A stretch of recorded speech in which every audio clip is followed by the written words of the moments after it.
Welcome to East Bay Church of Religious Science, where spirit abounds, love overflows, and spiritual transformation begins. Welcome home.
Holy Spirit.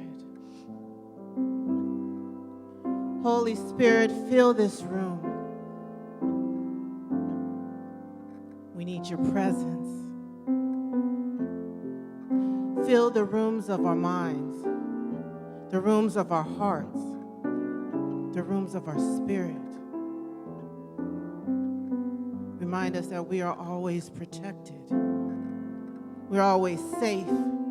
We're always loved, and we are always in the company of God.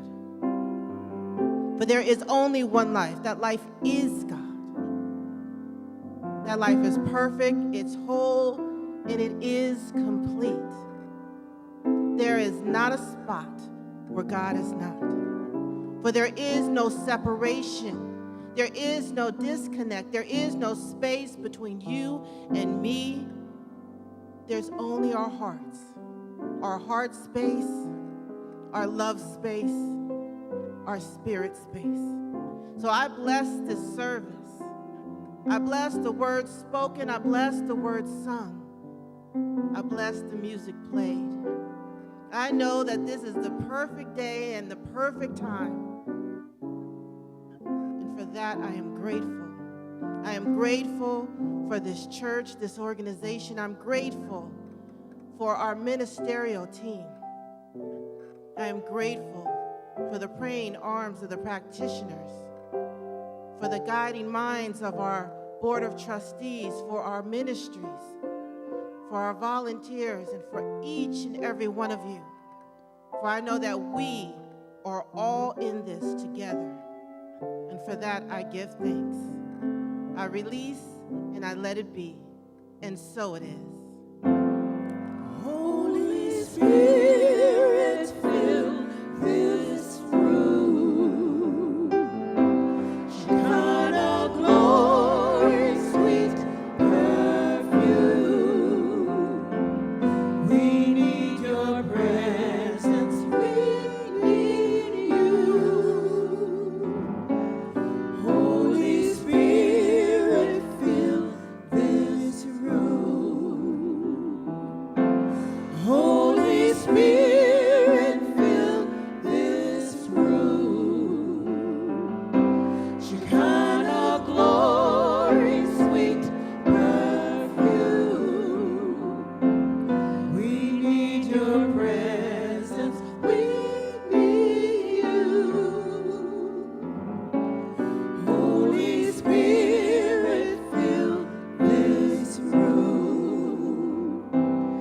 We need your presence. We need you. Holy Spirit, fill this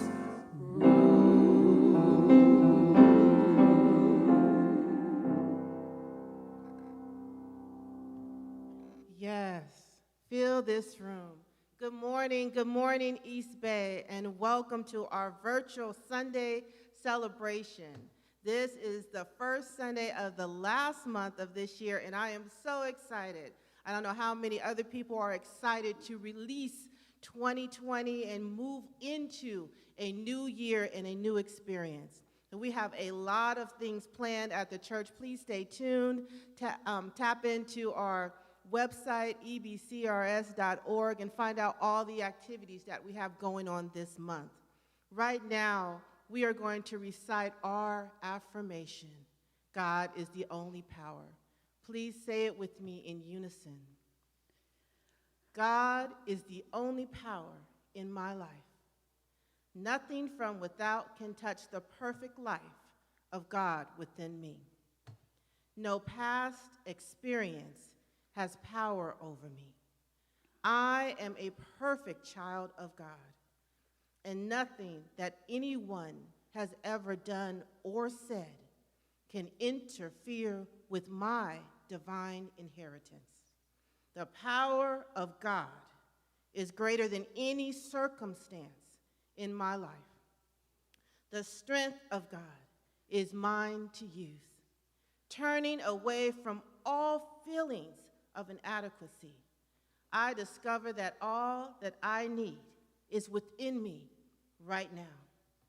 As I forgive the past, and I do forgive the past, I find that I have nothing to atone for and nothing to run away from.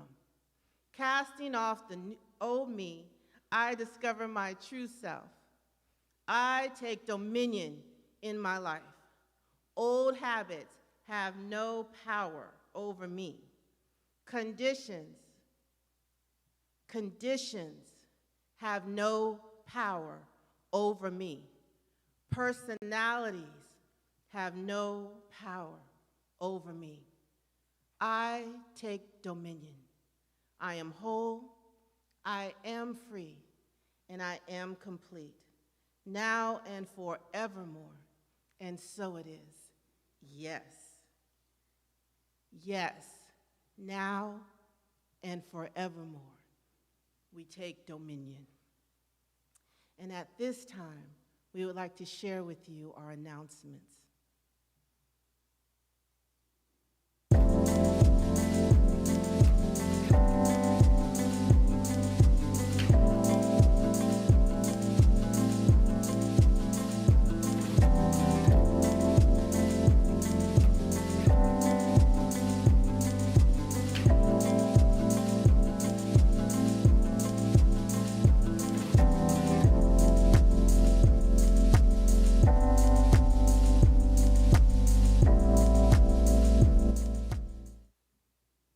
And right now, I would like to acknowledge our service team.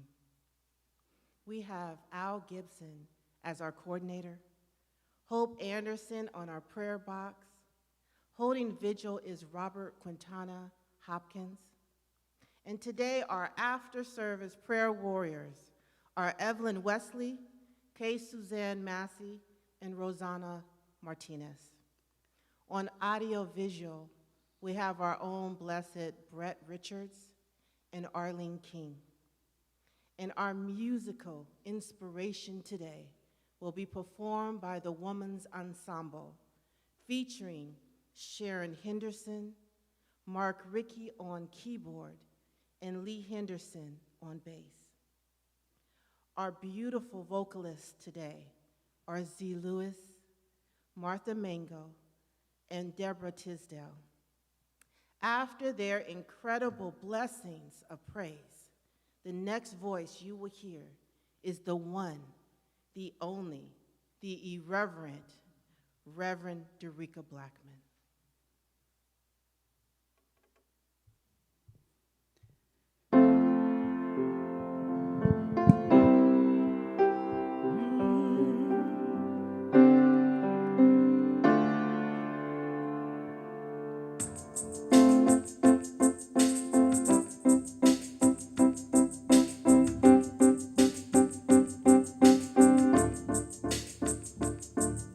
By the hand of the Almighty, I've been set free, healed, delivered, and complete. Now I'm walking in victory. By the hand of the Almighty, I've been set free, healed, delivered, and complete. Now I'm walking in victory. Won't you help me sing? By the hand of the Almighty, I've been set free, healed, delivered, and complete. Now I'm walking in victory. Say it again. By the hand of the Almighty, I've been set free, healed, delivered, and complete. Now I'm walking in victory. Now I'm walking in victory. Walking in victory. Walking in victory. Walking in victory. Walking in victory. Walking in victory. Got my joy. Got my joy back. Now I'm walking in victory. Walking in victory. Walking in victory. Walking in victory. Walking in victory. Walking in victory. Got my peace. Got my peace. By the hand of the Almighty, I've been set free, healed, delivered, and complete. Now I'm walking in victory. By the hand of the Almighty, I've been set free, healed, delivered, and complete. Now I'm walking in victory.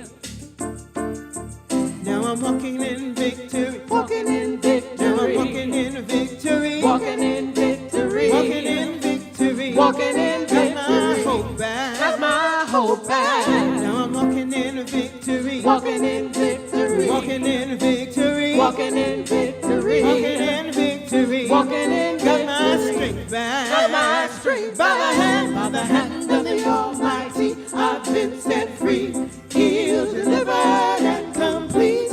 Now I'm walking in victory. By the hand of the Almighty, I've been set free, healed, delivered, and complete. Now I'm walking in victory. Now I'm walking in victory. Walking in victory. Walking in victory. Walking in victory. Walking in victory. Walking in victory. Got my hope back. Got my hope back.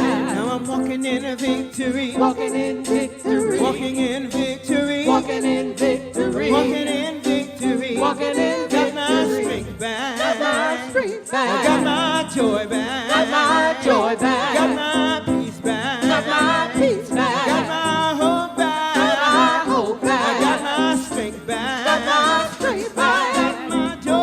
Got my joy back. Got my peace. Got my peace back. I got my hope. Got my hope back. I got my strength. Got my strength back. By the hand of the Almighty, I've been set free, healed, delivered, and complete.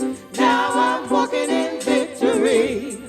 By the hand of the Almighty, I've been set free, healed, delivered, and complete. Now I'm walking in victory. Help me sing. By the hand of the Almighty, I've been set free, healed, delivered, and complete. Now I'm walking in victory. By the hand of the Almighty, I've been set free, healed, delivered, and complete. Now I'm walking in victory. By the hand of the Almighty, I've been set free, healed, delivered, and complete. Now I'm walking in victory. By the hand of the Almighty, I've been set free, healed, delivered, and complete. Now I'm walking in victory. Woo! Walking in victory. Yes, yes, yes. So filled with joy and gratitude for the voices and the music of our women's ensemble today. Sharon D. Henderson, Deborah Tisdale, Martha Mangle, Z. Lewis, with Mark Rickey on keys and Lee Henderson on bass. Yes, walking in victory. Hello to you whenever, wherever you are. I am Reverend Dereca Blackmon. I use she and they gender pronouns. I always like to let you know what my gender pronouns are because you can't tell what they are by looking at me.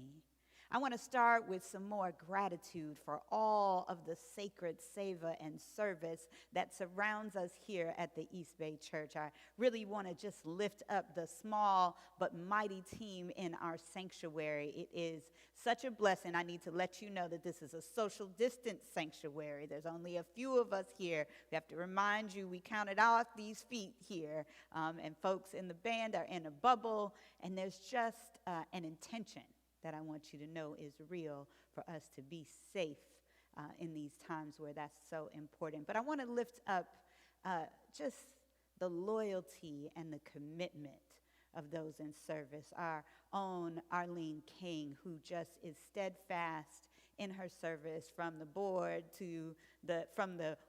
of the church to the soundboard in the back. She is on top of whatever needs to be handled. And the same thing with our Brett Harris, who will stand in the back, in the middle, or the front for whatever needs to be done to have us look and sound good. And I would be remiss if I didn't also acknowledge the prayer warrior and absolute sacred heart of service of Ona Afre, our pulpit assistant. We just give thanks for her and the tone that she establishes for the service. So my talk for today is called How I Got Over. And I want to just acknowledge that this is a time for so many of us where we are processing our grief. We want to lift up members of our community who are in the process of dealing with transition. Our sister Lisa Bayless, who has lost her mother, Shawana Booker, who has lost a very dear friend, and there's so many of us. I could go on naming people who are praying for someone in transition or who is hospitalized. There's so many forms of grief that we're experiencing right now. Sometimes we think of loss only as the loss of the body, but there's so much. Some of us have lost jobs or relationships or our home situation, and there is this stages of grief that's talked about. The work of Elizabeth Kubler-Ross, where she outlined the stages of grief, right? The denial, the anger, the bargaining, the depression, the acceptance, all of the things that come to us. And as I was doing research for today, I looked up her work and found that she actually was a little disappointed in the way in which her work had been used, because people have taken it as a sequence, that this happens and then that happens and that's how it goes. Also, it was actually not designed for those of us who were grieving. It was initially designed for people who were facing a terminal illness. And so there has been this misunderstanding of her work, and she wanted people to know that it's not a line. That it's not a you do this first and you do that. It's not even a guarantee that everybody's going to go through all of those stages. And I think we have a lot of judgment of ourselves for where we are supposed to move on, when we're supposed to get past it, how we're supposed to handle our grief. And so y'all know I have a philosophy that I like to close the distance from the pews to the pulpit, is what I like to say. I like to be that kind of minister, like our own Reverend Eloise Oliver, who asked the question all throughout her ministry, ask me how I know. Because I want to teach something that I'm living. I don't want to be on the mountaintop like I already have it done. I want you to know that I'm working on it every single day, just like every one of us. And so it's important for me to tell the story today, how I got over. And I want to start with a reading from How to Use the Science of Mind by Ernest Holmes. This is page 3. And what he says is, as all deep spiritual thinkers have announced, because see, here in our religious science philosophy, there is this belief that we want to know the truth of all great spiritual traditions. We want to honor and uplift that. There isn't one religious dogma that we're practicing. There's an acknowledgement that there's truth everywhere. So all these deep spiritual thinkers have announced, and rightly, that we soon come to realize that wherever the individual will is contrary to or in opposition to the universal coordinating will. See, we have a lot of names in this world and in this philosophy for God, but in this moment, the universal coordinating will is what he's talking about. Whenever we're in opposition to it, it detaches ourselves. We detach ourselves from the source of its power. And then we go alone and become exhausted. Now, I know you may not have been exhausted, but I'm going to tell you the story of how exhausted I got and how many times I got there. And here's what he says, though, on the other hand, and aren't we so grateful that there's another hand? On the other hand, wherever the individual will links itself up with the universal harmony. See, here's another name for God, the universal harmony. Wherever the individual will links up with the universal harmony, it becomes a spontaneous proclamation of that same harmony, now individualized. What does that mean? It's when we try to go it alone, it's real simple. When we try to go it alone, we get exhausted. And then when we link up, when we connect, you know how I talk about when you plug it in to the electricity, to the source. When you get plugged in, you get recharged. Somebody told me one of their favorite sermons of mine is act like a cell phone. It's just, you got to plug it in, you got to recharge it at night, or that thing is just going to lose all its power. And so this is what Ernest Holmes and this philosophy teaches, is that when we get separated and we get all caught up in our will, it gets us exhausted. But when we get connected, there's something different that's available to us, a different power that's available. So let me just testify, as we like to say in the old church. I just want to testify how I got over. And so I want to start at the very beginning of this year, where I had come to the realization that I had gotten a little comfortable in my cushy job down in Palo Alto. I'd gotten a little comfortable, but I felt this stirring, this calling that said, comfortable is not really for you. There's something else for you to do. And I didn't really like it all that much, but I was obedient. And I said, okay, Spirit, what is it that I'm to do? And I took what Gay Hendricks calls a big leap. And it was scary. I did it with my knees knocking. I quit my job. I said, I'm going to go and work on my own business. And now this is a cushy job, so not everybody was excited for me to say, oh, no, girl, don't quit your good job. You know, you was raised not to quit a good job. You know, that's what folks told you. You got a good job, you got a good relationship, you go on, stick with that. But I did. I took the leap. And this was the time where, let's see, my teacher, Reverend Deborah Johnson, likes to say, this was the time when your ministry ought to scare you. She said, if your ministry doesn't scare you, it's not big enough. So I felt that must be big, because I went knees knocking. And so I took the leap, and it was great. At first, you ever take a chance and then it works out and you're so excited, and I was just filled with joy and gratitude and excitement, and it was good and very good. And then I got hurt. Just unexpected. You know, you have that kind of like, well, come on, God, I was doing what I was supposed to do. What's up with this? I got hurt. I got hurt in relationship. I got hurt in friendship. And then I just kind of balled up. You know how you get that anger. And then on top of it, you know, you say one bad thing happened and then another bad thing happened, and here come COVID. On top of everything else that's going on with me in my personal life, well, now here comes the hurt that's happening for the planet. And it just felt like too much now. Now, you just doing too much, Spirit. I can't really deal with all of this. And then we go into whatever our coping strategies are. How am I going to deal with hurt? Because, see, hurt is covering up something else, and it's always covering up the same thing. It's covering up fear. Fear that I'm not enough, fear that it's not safe for me in this world. And, you know, when we have that fear, we go into some modes. We start acting out. I started acting out in control, right? I'm going to control this. Well, I first went defiant. Go, COVID's not going to stop me. It's my 50th birthday, so I'm going to Miami. I don't know what y'all doing. Yes, I was one of those people out on the beach with my friends celebrating my 50th. It hadn't gotten real clear yet, so, you know, I try to make an excuse for myself. But I got defiant, because that's what I do sometimes.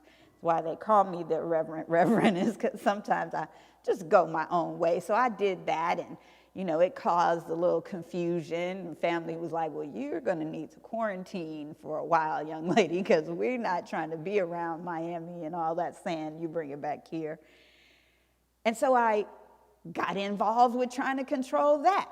I mean, to tell you, I probably have more thermometers than anybody you know, because I made up a story that we needed thermometers. Y'all was trying to get toilet paper, and I was trying to get thermometers and Tylenol and some menthol breath things for the shower. I just made up a story that this is what we needed to be safe. We needed thermometers.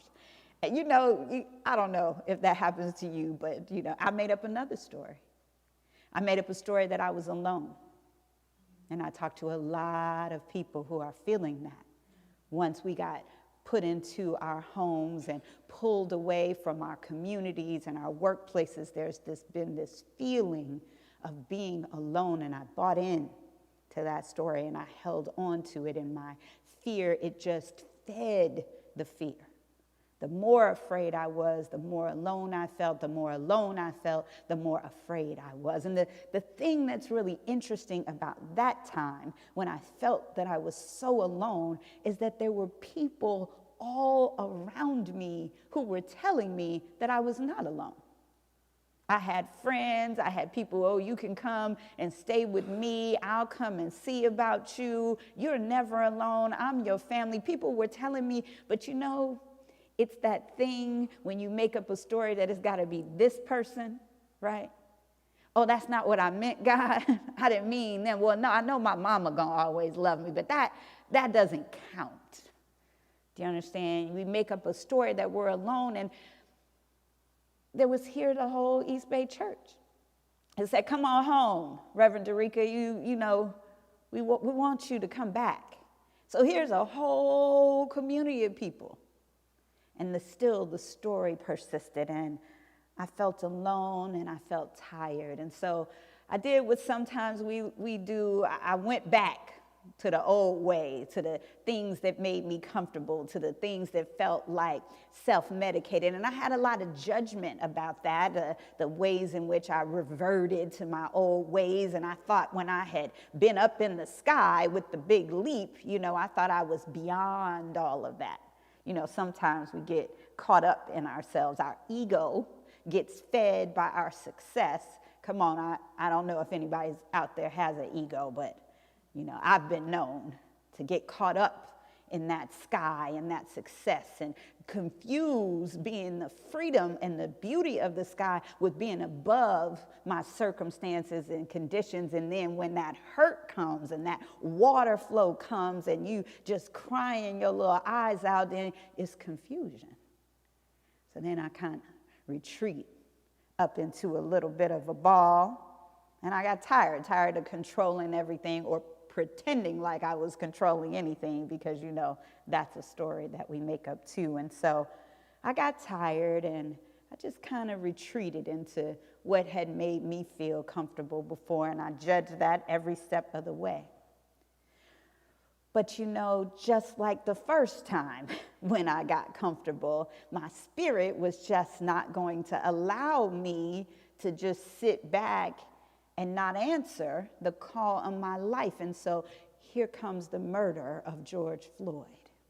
And it's in a shock into me and to all of this country and all of this world, to 20 million plus people taking the street in the United States, to 60 countries on 7 continents around this world. People were shocked and we were angry.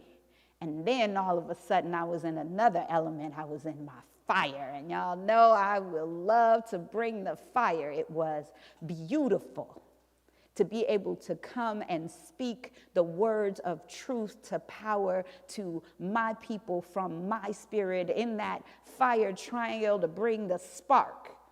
It's something that I love to do, something that I know to do, but if I'm telling the truth about it, if it's not in balance, if I don't have all of the fire and the water and the air going on, if it's not in balance, I burn myself right out.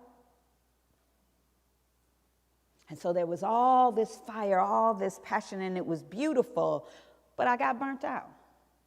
because change wasn't happening fast enough, because the murders were still happening, because Breonna Taylor, because Ahmaud Arbery, because it seemed like Stephon every time I turned around. And so nothing felt like it was enough. Fire didn't feel like it was enough. We were all angry and we were all taken to the streets and we were all speaking out, but it didn't feel like enough to take away the hurt that was underneath all of it. And I needed something else. And so my friend I talk about a lot, Kwame Anku, I said, you know, Kwame, this is horrible. This country we're going to be in civil war, and I just bad, wrong, it's all bad. And he said to me, you're missing it. You're missing the point. You're missing the opportunity. You're missing the significance of this change, the significance of those millions of people coming out. You're missing the change as it's happening right now, the investments in the communities, the revolutionary thinking about what we ought to do with the funds for the police and how we ought to be in community supporting each other. The winds of change are blowing and you're missing it. And I took a breath and I said, oh, okay, now I'm back.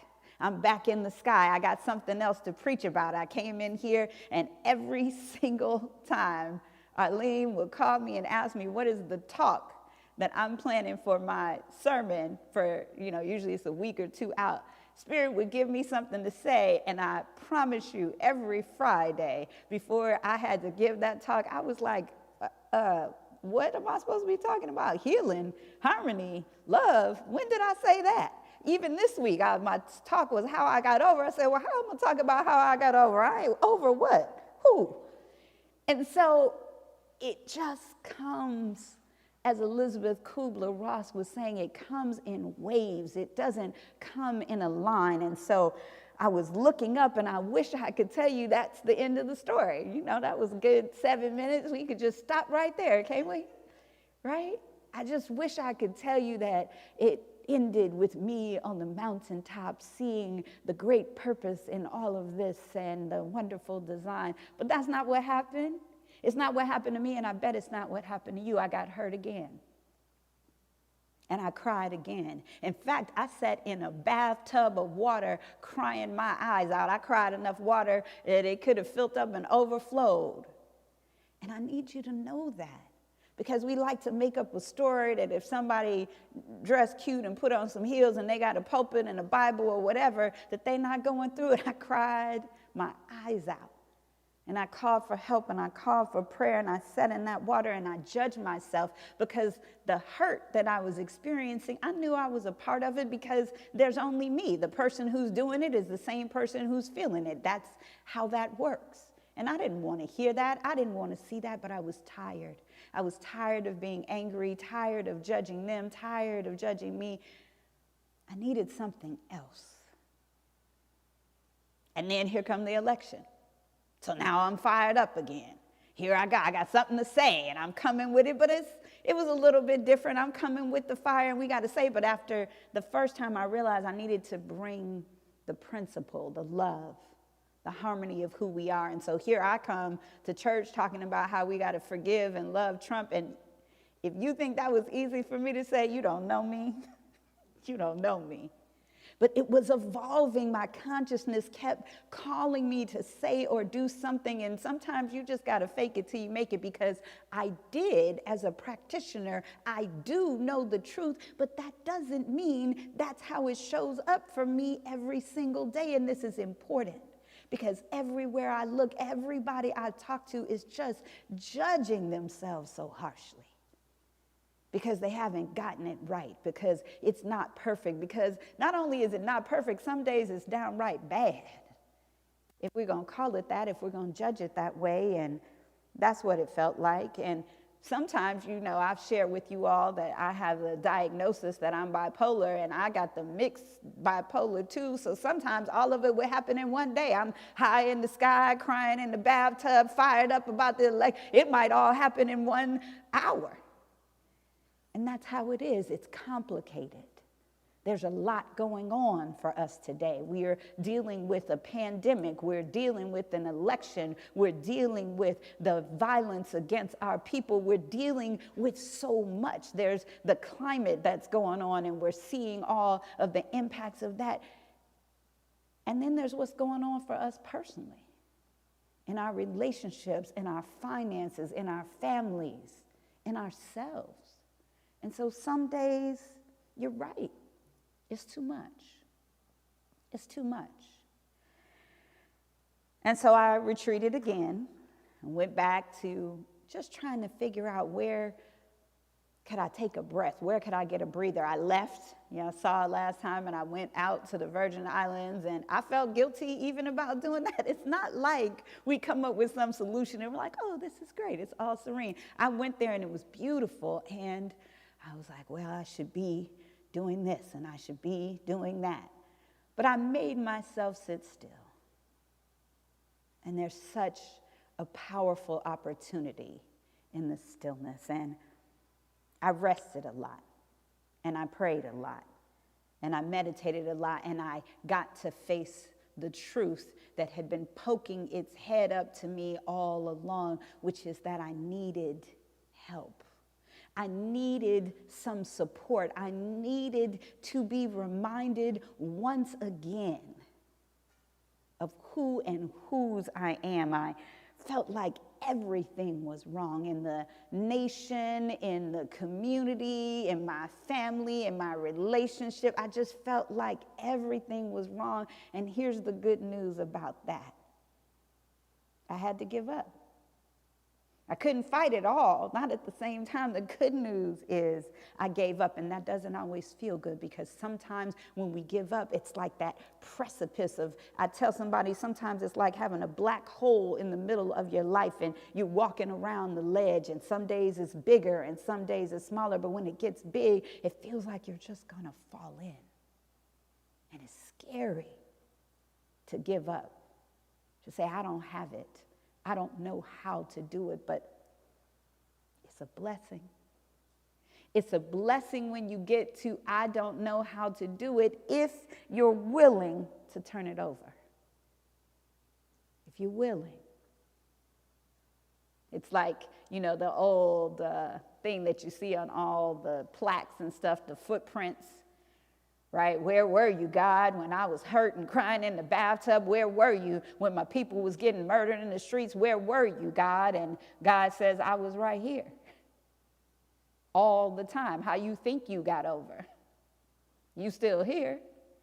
You still have a lot to be grateful for. And I sat there.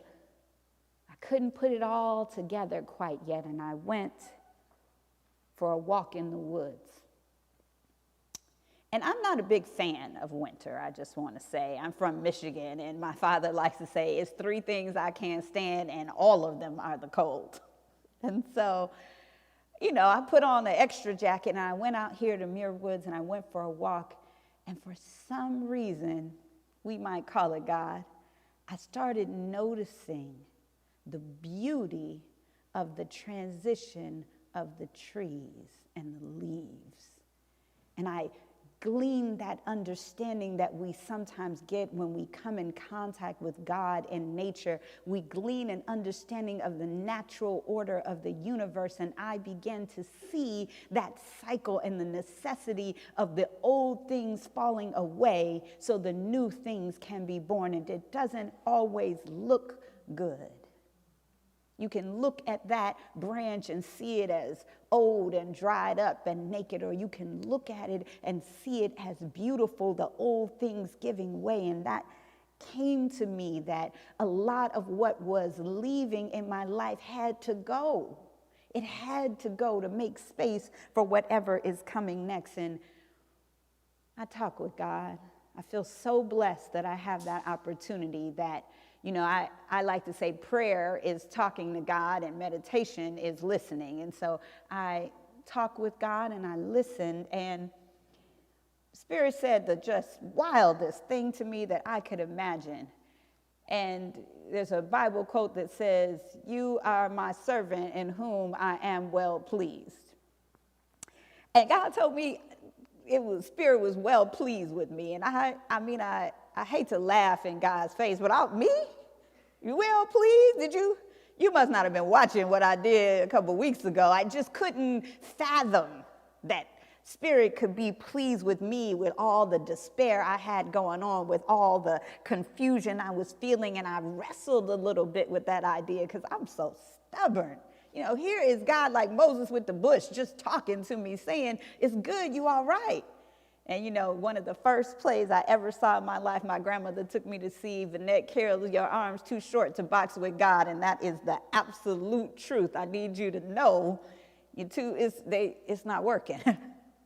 I mean, you could try it, and I did, and I'm sure you did at some point. The blessing is right here, and you just want to fight about it.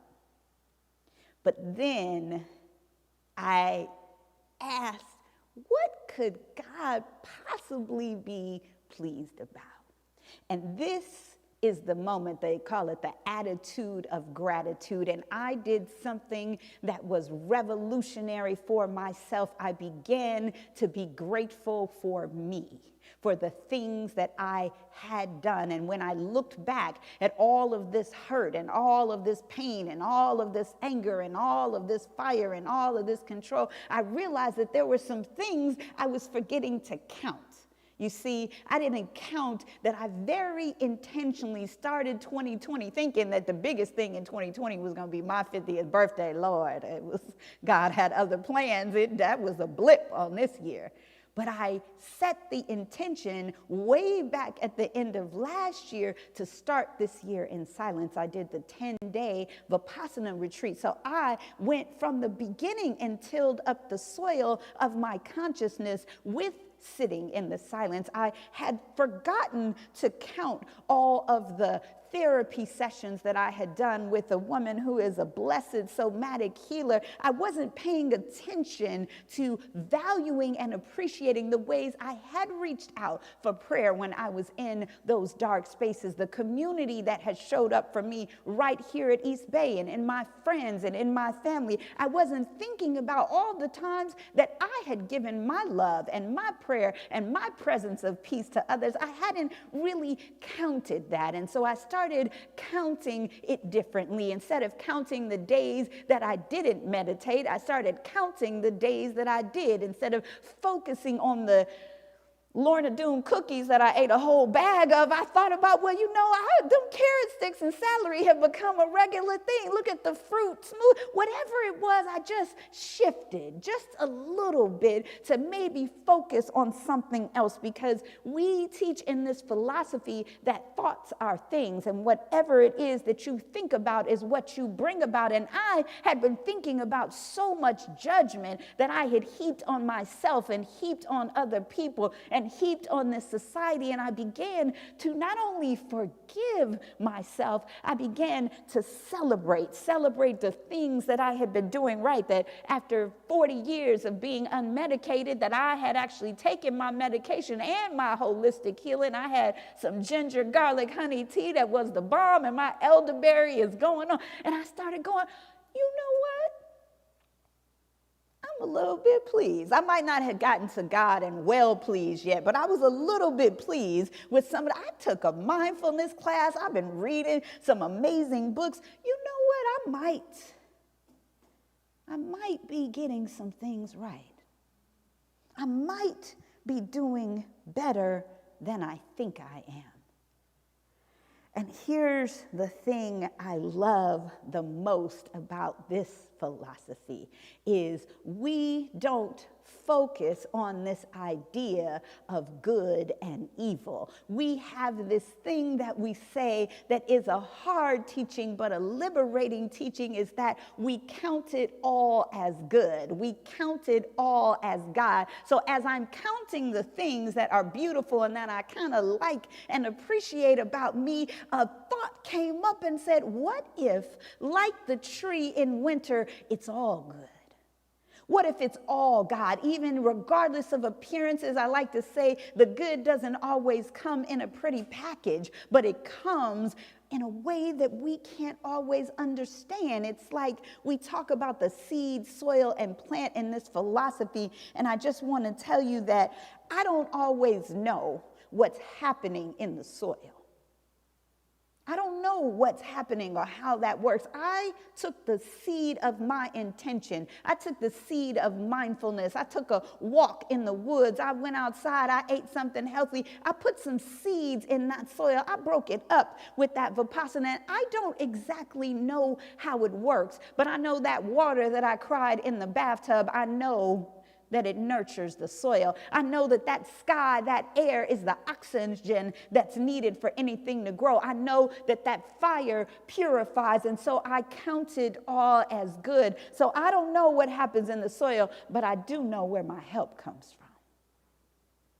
And I'm going to tell you, as the dark night comes, you better know where your help comes from. That's the thing to realize, to recognize, is that it's important for us to know, because faith, I always like to say, is not for the good times. That's what gratitude is for. So give yourself some gratitude for all the things you've done right, but lean right now on your faith for the mystery of the earth, the mystery of the soil, the way it works and shows up for us, and all these angels that might not be who we called to come, but somebody answered the call that God is on our lives, the call that God is from us on the inside. It's important that we count it all as good, no matter how it was intended. The Bible says, you meant it for evil, but God meant it for good. It says, no weapon formed against me shall prosper. I count it all as good. I count it all as God. And I know that my help keeps showing up because I surrender. I turn it over. I know that there's something greater than this. All of it. And it is the truth about who I am, the truth about why I am, and the truth about how I get over.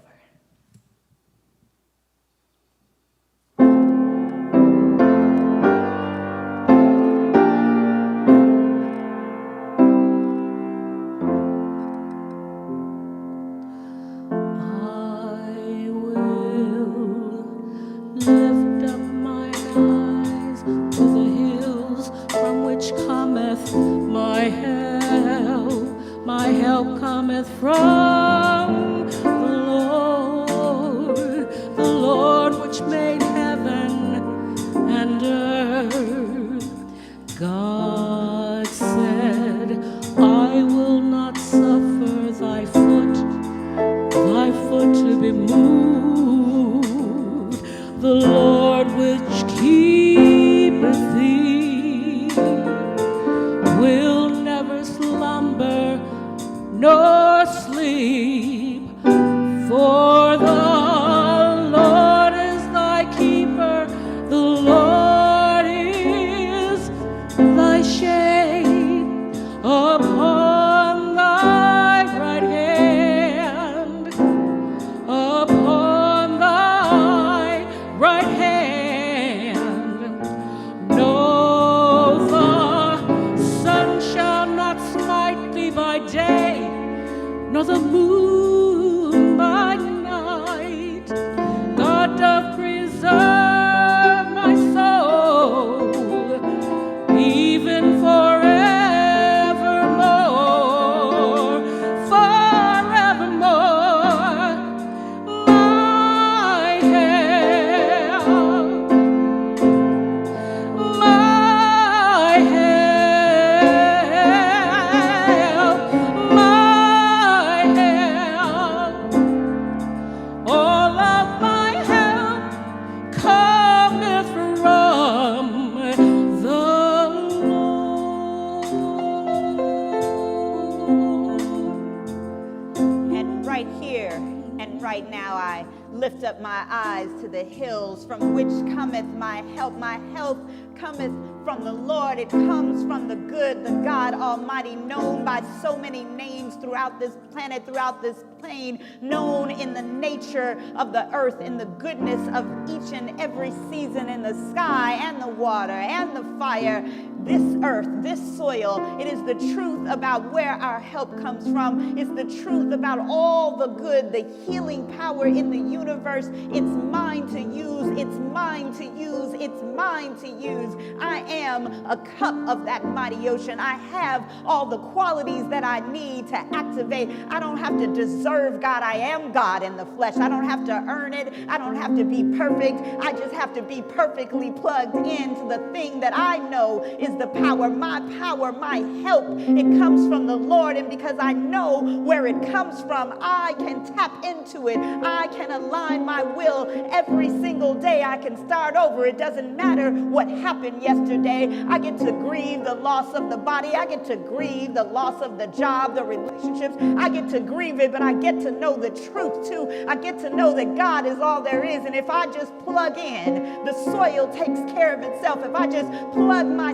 seed of intention, my plan for harmony and love and peace and joy for my life, for all of our lives. There's only one of us, so everything I'm going through and everything I'm getting through, it's true for me and it's true for each and every one of us. I don't know your circumstance. I don't know what kind of grief you're carrying, what kind of loss. I don't care what stage you're in. I just know there's a balm in Gilead. I know there's a promise, a presence, and it's mine and it's yours and it's each and every one of us, and it does not stop and it does not judge and it does not shame. Whatever substance you're battling with, whatever relationship needs to fall away, whatever prosperity you need to get you through the day, it's coming, it's available, it's on the way. You don't have to know, you don't have to see it, you just have to believe it, tap into it, think about it, and bring about it. I believe it. This is true for each and every one of us, and just touch and agree. Just touch and agree and watch what happens. It doesn't have to make sense. So I'm just giving thanks for a God that is always on the job, always on the throne, always in control. Woo! What a blessing it is to bring everything to this God in prayer, to bring my own self to the altar and say, are you well pleased? And just to know that the truth is yes. The truth is yes, no matter what it looks like. I give thanks, I give thanks, I give thanks. And then I do the most important thing that I can do. I let go. I got to let go. God wants to handle it, but I got to give it over. I got to give it up. I don't know how, and it's okay. It's okay. It's okay to let it go and let it be and let my help come. Let it come from the Lord, and so it is. Amen. Ashe. I will lift up my eyes to the hills, from whence cometh my help. My help cometh from the Lord which made heaven and earth. God said, I will not suffer thy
all of my help, the Women's Ensemble, Sharon D. Henderson, Deborah Tisdale, Martha Mangle, Z. Lewis, Mark Rickey on keys, Lee Henderson on bass, telling the absolute truth.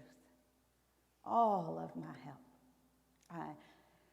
I'm so touched, and I hope this message has touched you. I want to let you know that there's help right here. You don't ever have to tell the story of being alone. There are prayer warriors willing to pray with you after this service. There's visioning, and there is time right now for a gracious giving.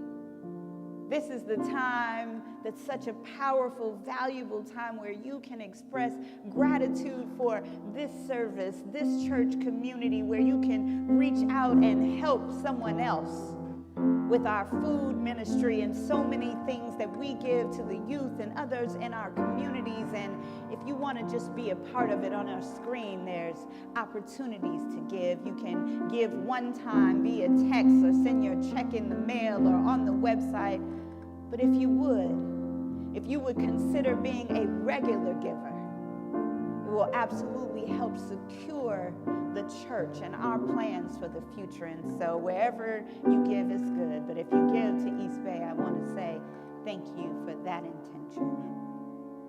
And so it's been a wonderful, spiritual, powerful time. I hope it's been good for you to just remember you are right where you are. It doesn't have to be perfect to be wonderful. It's perfect in the eyes of God. And so wherever you are, whenever you're seeing this, I just offer you a blessing as you go through this day, this week, this month, this life. Know that you never have to go alone. And so I just bless this service, and I turn it back to the hands of our Women's Ensemble as they take us home, moving through the recognition that we are praying women.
Evoking joy divine, we are praying women, praying all the time, because we're praying women, evoking joy divine. Ooh, my tears cry out at night, but joy comes in the morning, and everything will be alright. I pray for peace and prosperity. I pray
invoking joy divine.